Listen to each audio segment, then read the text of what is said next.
দেশের গণতান্ত্রিক রাজনীতির শীর্ষ নেত্রী, সাবেক প্রধানমন্ত্রী ও বিএনপি চেয়ারপারসন বেগম খালেদা জিয়া আর আমাদের মাঝে নেই।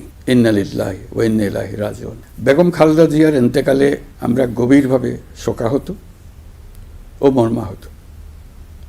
তার মৃত্যুতে জাতি এক মহান অভিভাবককে হারিয়েছে। এই গভীর শোকের মুহূর্তে আমি তার পরিবারের সদস্যবৃন্দ, রাজনৈতিক সহকর্মী এবং অগণিত কর্মী সমর্থকদের প্রতি সমগ্র জাতির পক্ষ থেকে আন্তরিক সমবেদনা জানাচ্ছি।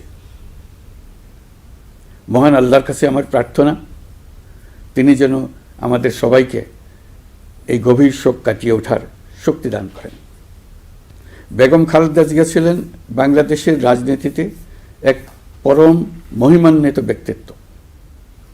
গণতন্ত্র, বহুদলীয় রাজনৈতিক সংস্কৃতি এবং জনগণের অধিকার প্রতিষ্ঠার সংগ্রামে তার অসামান্য ভূমিকা ইতিহাসে অম্লান হয়ে থাকবে।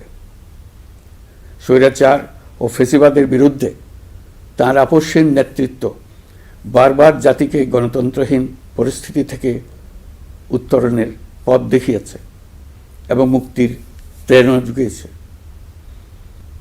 দেশ ও জাতির প্রতি তাঁর সমুজ্জ্বল অবদান জাতি চিরকাল শ্রদ্ধার সাথে স্মরণ করবে। তাঁর দীর্ঘ রাজনৈতিক যাত্রা, গণমুখী নেতৃত্ব এবং প্রিয় মাতৃভূমির স্বাধীনতা ও সার্বভৌমত্বকে সমুন্নত রাখতে তাঁর অবিচল ভূমিকা অবিস্মরণীয় হয়ে থাকবে। এমন একজন মহান দূরদর্শী ও নিখাদ দেশপ্রেমিক নেত্রীর শূন্যতা পূরণ হবার নয়। প্রিয় দেশবাসী, এই শোকাবহ মুহূর্তে আপনাদের প্রতি আমার উদাত্ত আহ্বান, আসুন আমরা সবাই যার যার অবস্থান থেকে মহান আল্লাহর দরবারে বেগম খালেদা জিয়ার বিদেহী আত্মার মাগফিরাত কামনা করি।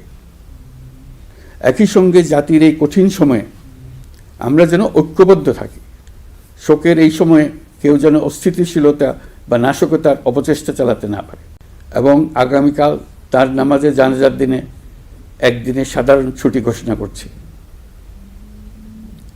নামাজে জানাজা সহ সব ধরনের শোক পালনে শৃঙ্খলা বজায় রাখার জন্য আমি সবার প্রতি বিনীত আহ্বান জানাচ্ছি।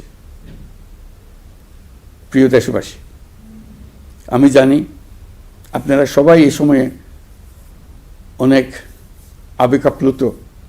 আমি আশা করছি শোকের এই সময়ে আপনারা ধৈর্যের পরিচয় দেবেন এবং তার জানাজা সহ সকল আনুষ্ঠানিকতা পালনে সংশ্লিষ্ট সবাইকে সহযোগিতা করবেন।